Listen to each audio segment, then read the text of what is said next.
मुख्यमंत्री के प्रधान मीडिया सलाहकार नरेश चौहान ने नीट पेपर लीक मामले को लेकर केंद्र सरकार और केंद्रीय शिक्षा मंत्री धर्मेंद्र प्रधान पर निशाना साधा है। उन्होंने कहा है कि दिल्ली में इंडिया गठबंधन की हालिया बैठक में इस मुद्दे पर गंभीर चर्चा हुई है, जिसमें 25 राजनीतिक दलों ने भाग लिया और शिक्षा व्यवस्था में सुधार के लिए 5 बिंदुओं पर तत्काल कार्रवाई करने का निर्णय किया गया है। नरेश चौहान ने कहा है कि नीट परीक्षा में करीब 23 लाख विद्यार्थी शामिल हुए थे। इन छात्रों और उनके परिवारों ने वर्षों तक कड़ी मेहनत और त्याग के साथ परीक्षा की तैयारी की, लेकिन बार बार पेपर लीक होने की घटनाओं ने उनकी मेहनत पर सवाल खड़े कर दिए। उन्होंने आरोप लगाया है कि परीक्षा का प्रश्न पत्र बाजार में पहुंचना देश की परीक्षा प्रणाली पर बड़ी विफलता है।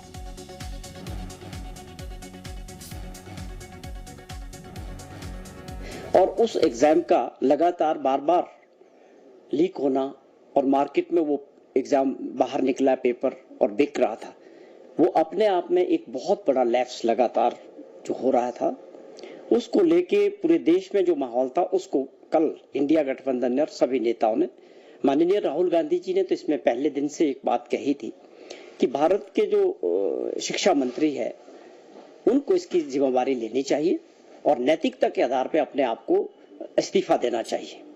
लेकिन वो नैतिकता तो कहीं दिखी नहीं। लेकिन अब ये जरूर है कि देश के प्रधानमंत्री जी और इनकी भाजपा की जो पार्टी है बहुत बड़ी बड़ी नैतिकता की बातें करती है, तो माननीय प्रधानमंत्री जी को चाहिए कि उनको जो है उनके पद से निकालें। शिमला के डीसी अनुपम कश्यप के साथ धक्का मुक्की करने के आरोप के मामले में शिमला में बीजेपी नेताओं के प्रदर्शन को लेकर एफआईआर दर्ज हुई है। पुलिस वीडियो के आधार पर आरोपियों की पहचान कर रही है। जिला परिषद सदस्यों के शपथ ग्रहण समारोह के दौरान बचत भवन के बाहर दरअसल ये हंगामा हुआ था। शपथ ग्रहण समारोह के बाहर किए गए थे। भाजपा कार्यकर्ता और निर्वाचित जिला परिषद के सदस्यों के परिजनों को बाहर किया गया था शपथ ग्रहण के समारोह में, तो इसी दौरान यहां पर हंगामा हुआ था बचत भवन के बाहर। तो शिमला में बीजेपी नेताओं के प्रदर्शन को लेकर एफआईआर भी दर्ज की गई है। तो पुलिस अब वीडियो के आधार पर आरोपियों की पहचान कर रही है।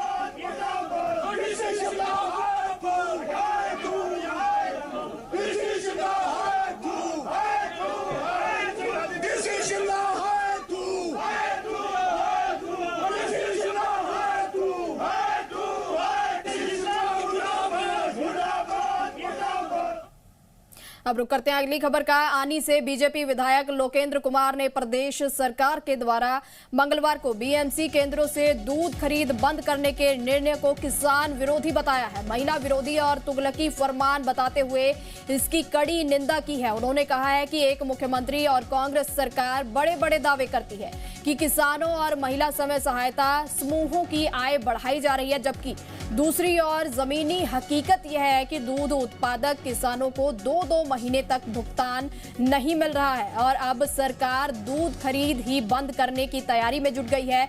लोकेंद्र कुमार ने कहा है कि यह अत्यंत दुर्भाग्यपूर्ण है कि प्रदेश की अर्थव्यवस्था और ग्रामीण परिवारों की आय में महत्वपूर्ण योग देने वाले दूध उत्पादक किसानों के साथ इस प्रकार का अन्याय किया जा रहा है। सरकार अपनी प्रशासनिक विफलताओं और कुप्रबंधन को छिपाने के लिए किसानों पर यह बोझ डाल रही है।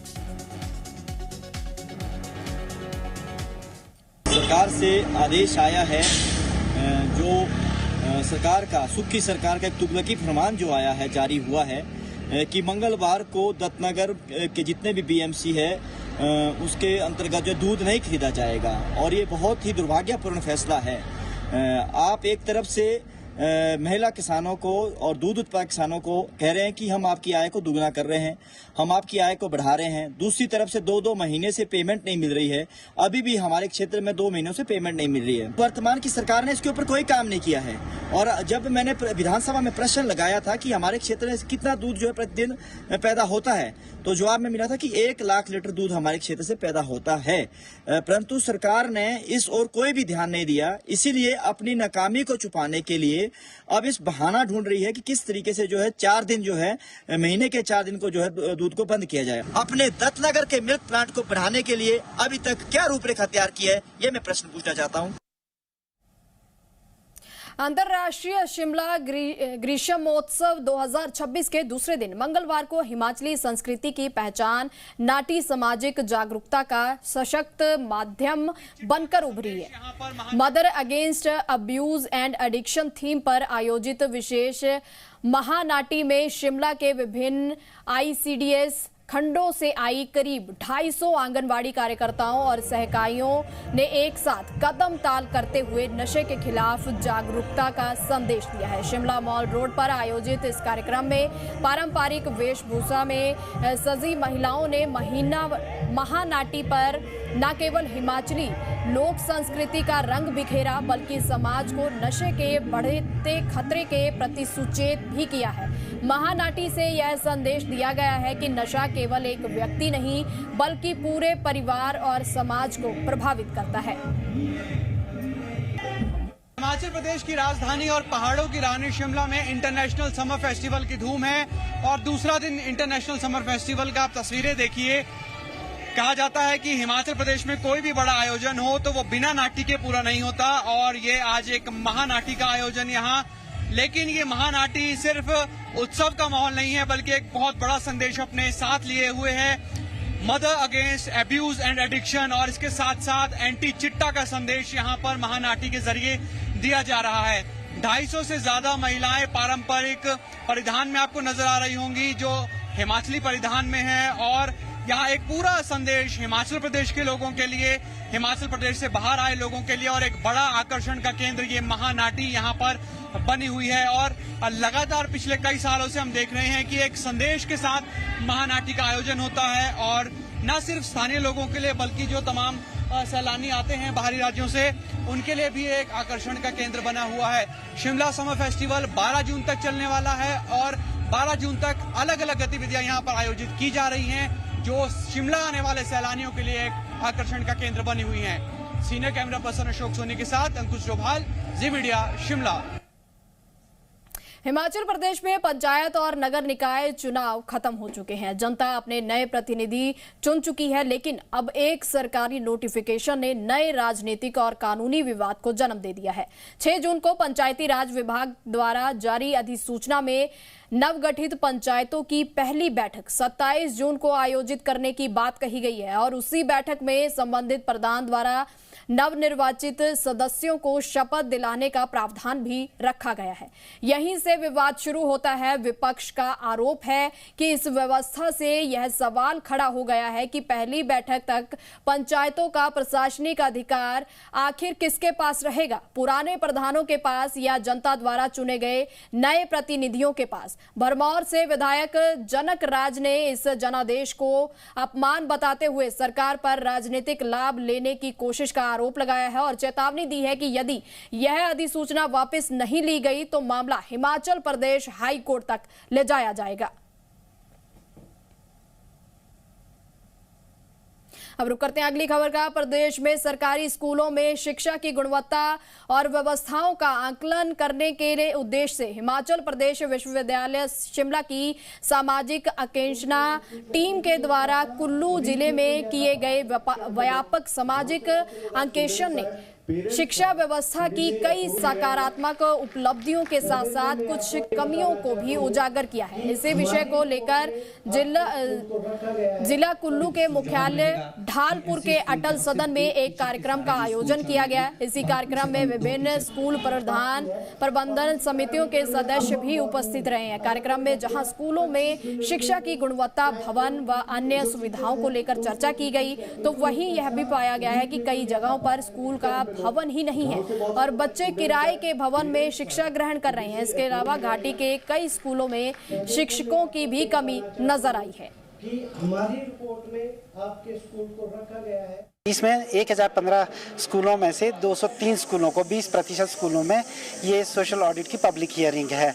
इसका लक्ष्य ये देखने का है कि भाई कम्युनिटी और जितने भी स्टेक होल्डर्स हैं क्या उनकी क्या रिएक्शन है, वो क्या चाहते हैं और ये इसको भी इस सोशल ऑडिट में इनकॉर्पोरेट किया जाए ताकि पॉलिसी मेकिंग में सरकार में इन इश्यूज को रखा जाए और शिक्षा के क्षेत्र में गुणवत्ता लाई जाए। इसमें ज़्यादातर शिक्षक और छात्रों में किस तरह से एक कंपैटिबिलिटी बिठाई जाए और शिक्षक को क्या क्या भूमिका निभानी है और वो उसको दायित्व छात्रों के प्रति निभाने के लिए पेरेंट्स की और कम्युनिटी की क्या एक्सपेक्टेशंस है उनको विशेष रूप से ध्यान में रखा गया। आज सोशल ऑडिट प्रोग्राम में आना हुआ और यहाँ पे मैंने अपने चंसारी स्कूल का इशू रखा कि यहाँ पे सोशल ऑडिट में स्कूल के बारे में बताया जा रहा है, इंफ्रास्ट्रक्चर के बारे में बताया जा रहा है, क्वालिटी एजुकेशन के बारे में बताया जा रहा है, पर ग्राउंड पे हमारे पास तो स्कूल भी नहीं है। मैं ये कहना चाहूँगा जो प्रशासन से भी बातचीत हो रही है, बातचीत हुई है, पहले भी हुई है,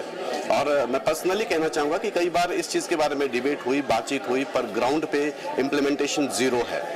3 साल हो चुके हैं, स्कूल लोगों के घर में चल रहा है और उसके ऊपर कोई एक्शन नहीं हो रहा है, प्रशासन के द्वारा कोई एक्शन नहीं हो रहा है। लास्ट टाइम यहाँ पे डीसी मैडम के पास आए थे और डीसी मैडम कहते हैं जब हुजूम आया था तो कहते हैं कि इतने लोगों का आने का क्या जरूरत थी, जबकि जरूरत थी तभी आए ना, और इम्प्लीमेंटेशन जीरो है, उसके ऊपर काम कुछ नहीं किया गया।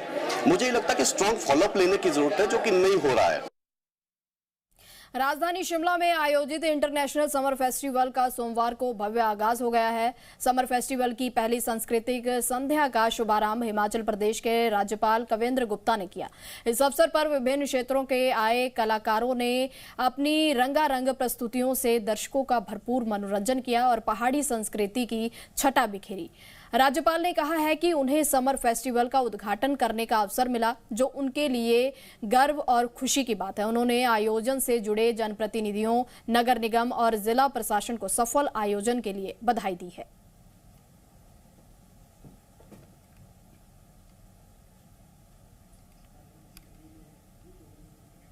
शिमला में 8 से 12 जून तक आयोजित होने वाले समर फेस्टिवल 2026 के दौरान लोगों और पर्यटकों की सुविधा के लिए HRTC ने विशेष बस और टैक्सी सेवा संचालित करने का निर्णय किया है। फेस्टिवल रिज मैदान और मॉल रोड पर आयोजित किया जा रहा है, जिसके मद्देनजर HRTC स्थानीय इकाई ढली ने विशेष परिवहन व्यवस्था लागू की है।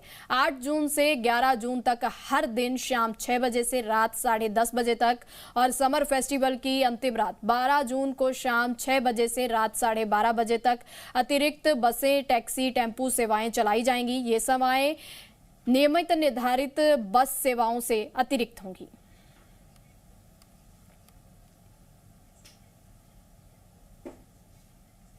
नूरपुर नगर परिषद चुनाव के बाद सोमवार को शपथ ग्रहण समारोह का आयोजन किया गया। कार्यक्रम की अध्यक्षता एसडीएम नूरपुर अरुण शर्मा ने की। इस दौरान नगर परिषद के वार्ड नंबर 1 से 9 तक नवनिर्वाचित पार्षदों को पद एवं गोपनीयता की शपथ दिलाई गई है।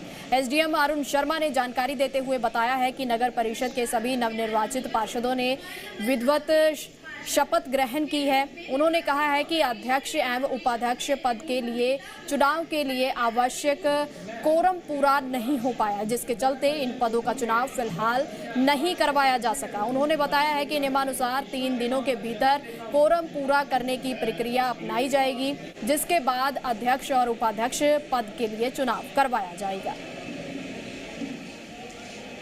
नगर परिषद नूरपुर में जो है वो समय और स्थान निश्चित किया गया था जो नवनिर्वाचित पार्षद हैं उनके शपथ के लिए।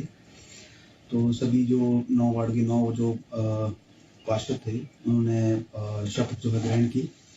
आज के दिन ही जो है वो प्रेसिडेंट और वाइस प्रेसिडेंट एमसी नूरपुर के लिए भी समय और स्थान निश्चित किया गया था, परंतु नियत समय में जो है वो कोरम पूरा नहीं हो पाया। सिर्फ 4 ही पार्षद पहुंचे, जबकि 3/4 जो है वो चाहिए होता है कोरम, तो 9 में से 7 चाहिए थे।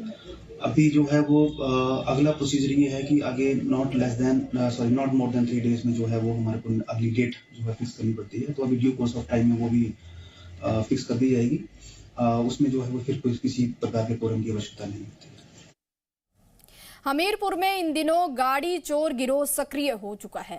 सक्रिय चोर गिरोह ने सोमवार दिन रात एक चोरी की घटना को अंजाम दिया है। चोरों के द्वारा हमीरपुर बाईपास प्रिया पेठा भंडार के मालिक सुभाष चंद्र की इको मारुति सुजुकी की गाड़ी को चुरा लिया है। यह घटना सोमवार रात को हुई है। चोरों द्वारा गाड़ी को कैसे चुराया जा रहा है, यह घटना सीसीटीवी में कैद हो गई है, जिसकी शिकायत गाड़ी के मालिक सुभाष चंद ने पुलिस थाना हमीरपुर में दर्ज करवाई है। पुलिस द्वारा मौके पर पहुंचकर चोरी के सीसीटीवी फुटेज जो है उसी के आधार पर कार्रवाई की जा रही है। हमारी रात को गाड़ी वहाँ सामने खड़ी होती है हमारी दुकानों के आगे, और हमारा साथ में टेम्पो खड़ा होता है। और लगभग मतलब सवेरे हम उठे, देखा 8 बजे के लमसम गाड़ी नहीं है, तो हमने CCTV कैमरे चेक किए तो उसमें पाया गया मतलब एक की गाड़ी है नहीं इधर। और गाड़ी मतलब रात को 1:20 के करीब यहाँ से गाड़ी स्टार्ट हुई और आगे थी, और आगे से नदौन वाली तरफ को गाड़ी गई है। और उसके बाद हमने सवेरे जाके एसपी साहब को फ़ोन किया, कुलवंत सर को, और उसके बाद हमने FI दर्ज कराई है और अभी पुलिस देख रही है, छानबीन कर रही है। अब रुक करते हैं अगली खबर का। पांवटा साहब में सोमवार की देर शाम एक दर्दनाक हादसा हुआ है। यहां सूरजपुर में स्थित एक निजी दवा कंपनी के पेस बायोटेक की सर्विस लिफ्ट में फंसने से एक कामगार की मौत हो गई है। मृतक की पहचान 19 वर्षीय अमन पुत्र सुल्तान सिंह निवासी कायरदा गांव के रूप में हुई है। अमन का कंपनी में पहला ही दिन था। हादसा उस समय हुआ जब अमन फैक्ट्री की सर्विस लिफ्ट में कुछ सामान लेकर चढ़ रहा था। इसी दौरान लिफ्ट अचानक बंद हो गई और अमन लिफ्ट में फंस गया। घटना की सूचना कंपनी के मैनेजमेंट और अन्य कामगारों को तुरंत दी गई। कंपनी के अन्य कर्मचारियों ने किसी तरह अमन को लिफ्ट से बाहर निकाला और उसे तुरंत स्थानीय जैसी जुनेजा अस्पताल में पहुंचाया गया, मगर यहां डॉक्टरों ने उसे मृतक घोषित कर दिया था। के साथ घड़ी है, बड़ी दुख की घड़ी है। ये जो दुर्घटना हुई है बड़ी दुर्भाग्यपूर्ण हुई है। कंपनी का पूरा कॉपरेशन है, फैमिली के साथ भी जैसे परिवार कह रहा है, जो कहेंगे उसमें हमारा पूरा कॉपरेशन रहेगा। जहाँ तक जाके स्थल देखने की बात होगी, वहाँ पे भी इनके जो 1-2 आदमी 4 आदमी जाना चाहेंगे वो भी जाकर हम उन्हें विजिट करा सकते हैं। लेकिन यही है कि बड़ा दुर्घटना जो हुई है बड़ी दुर्भाग्यपूर्ण हुई है। प्राइमरी स्टेज पे इंसिडेंट बस यही आया था कि लड़का एक लिफ्ट में फंस गया है। बस जैसे ही ये सूचना मिली तुरंत सारे उधर जाके उसको निकाल के उसको हॉस्पिटल लेके आए हैं। हिमाचल प्रदेश के ऊना जिला में यूरिया खाद की नई खेप पहुंच गई है। ऊना जिला के लिए करीब 581 मीट्रिक टन यूरिया खाद की सप्लाई पहुंच गई है। खाद की सप्लाई आने के बाद अब किसानों को बड़ी राहत मिलने की उम्मीद जगी है।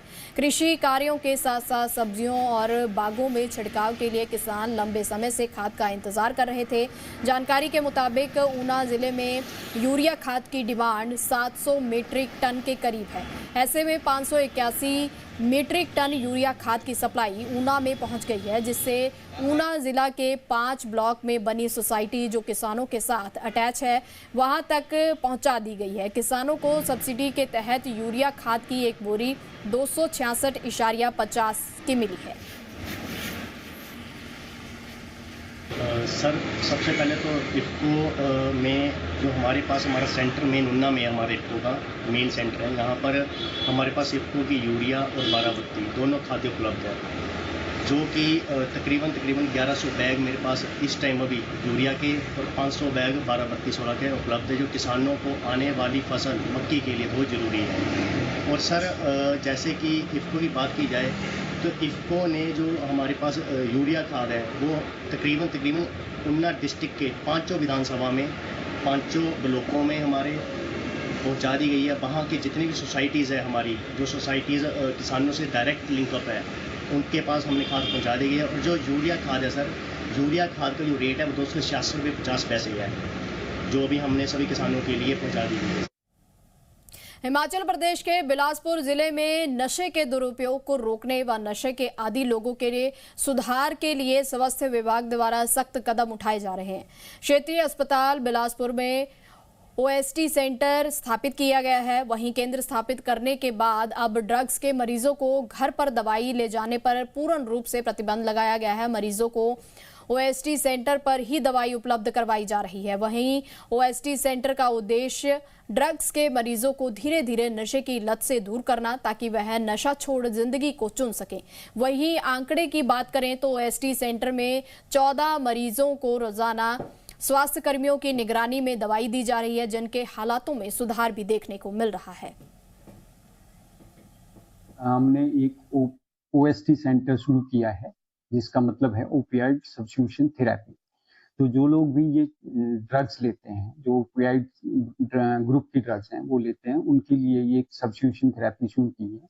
उसका मकसद ये है कि अल्टीमेटली जो है इस खुराक को लेके उसको जो लेने की इच्छा है वो दब जाती है और जो है वो ड्रग लेना बंद कर देता है। ये ओएसटी हमने 141 नंबर कमरे में शुरू किया है जो हमारे ट्रॉमा सेंटर में है और ये बहुत अच्छी थेरेपी है। इसके लिए हम जो पेशेंट होता है, जो ओपियाइड ले रहा है, जो ड्रग ले रहा है, उसको हम साइकेट्रिस्ट की मदद से उसको एक ड्रग है जो शुरू करते हैं और उसकी डोज को धीरे धीरे बढ़ाते हैं और अल्टीमेटली एक ऐसी डोज पे पहुंचते हैं जहां पे उसकी इच्छा दब जाती है पूरी तरह से